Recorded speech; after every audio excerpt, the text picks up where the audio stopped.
Hello everyone and welcome to the showdown between the High Elves, led by Prince on a Star Dragon, and the Dark Elves, who are going to be led by the Foul Witch King Malekith. So let's jump right into this game, guys, and take a look at some of these army compositions. So over here in Vanguard, I do have two groups of the Illyrian Reaver Archers, and these guys are definitely MVPs in the Dark Elf matchup. Firstly, they have 33 melee attack, 35 melee defense, and 27 weapon strength. So if they do end up fighting the Dark Riders in melee, you can see the Dark Riders have 18, 16, and 24 respectively. So you have a pretty big advantage there. On top of that, these guys do have 140 range, so they can outrange any of the Dark Elf units with the exception of the Reaper Bolt Thrower. So you can see Dark Shards over here, if I'm not mistaken, have 125, and then these guys have 115. So you can pretty much kind of ride around with impunity, just shoot at whatever you want to shoot at and get some great value.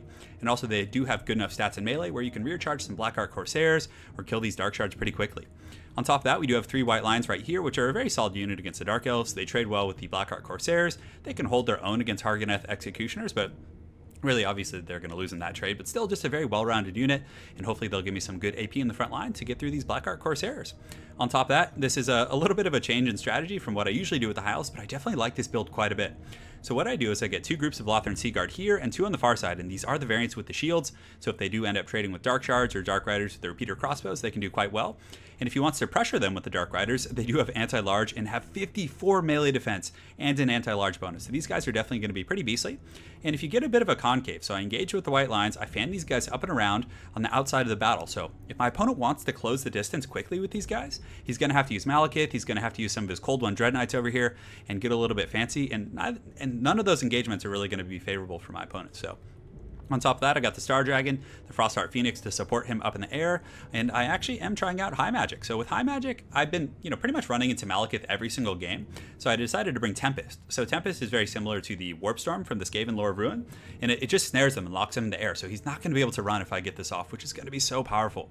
I do have the Hand of Glory, which is a very cheap buff, very good with the Lothern Sea Guard, gives them reload as well as melee attack if they're fighting, and that's pretty much it.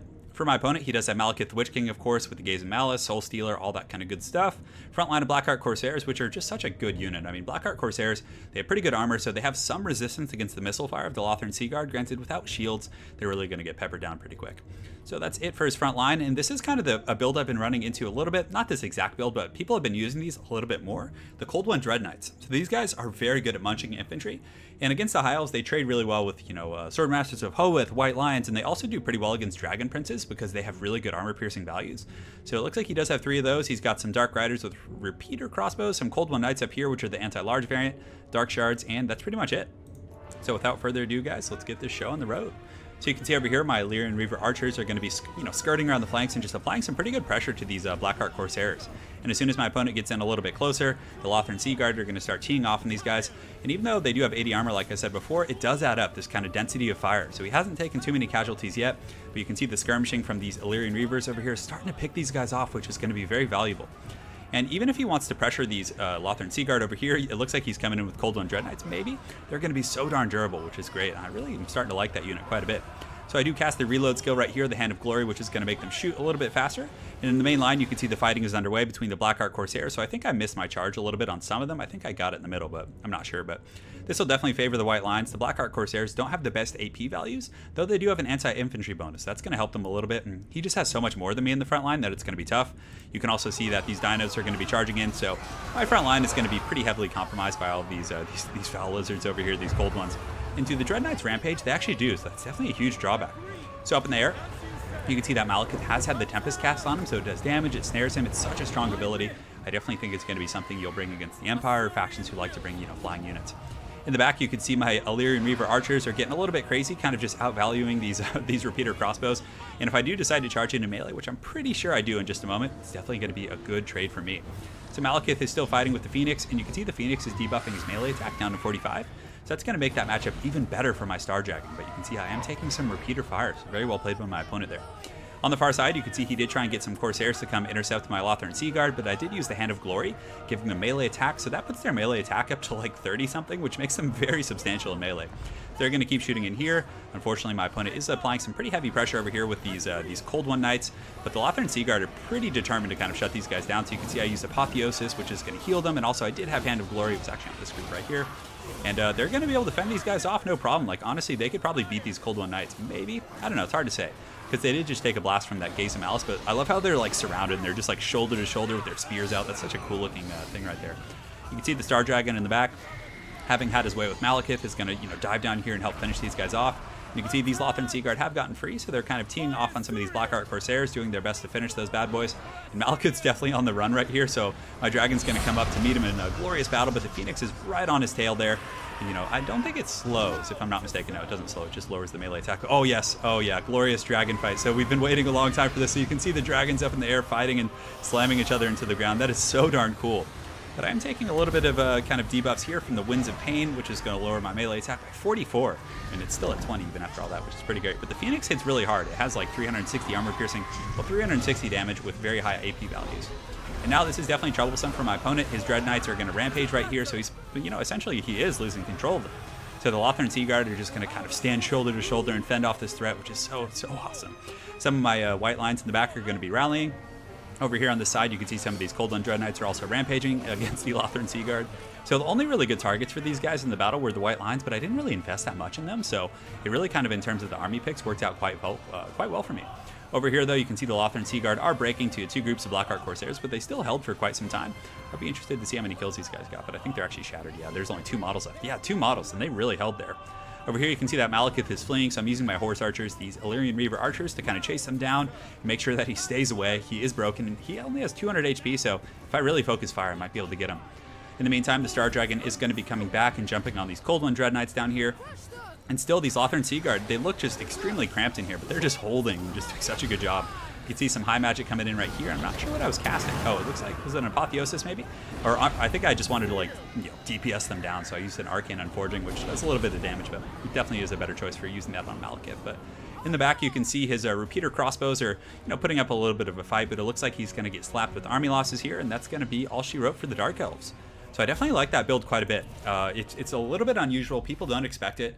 And you don't have too many weaknesses. I mean, yeah, the white lines are going to get run over occasionally by, Cav and things like that, and maybe Malekith will use his Dragon Breath, but honestly, like, the Lothern Seaguard are very durable against, like, flanking, and as long as you keep them, like, up and back in, like, those kind of spread groups on off formation, you can pull your Star Dragon to help him out, you can pull your Phoenix to help him out. It's definitely very good.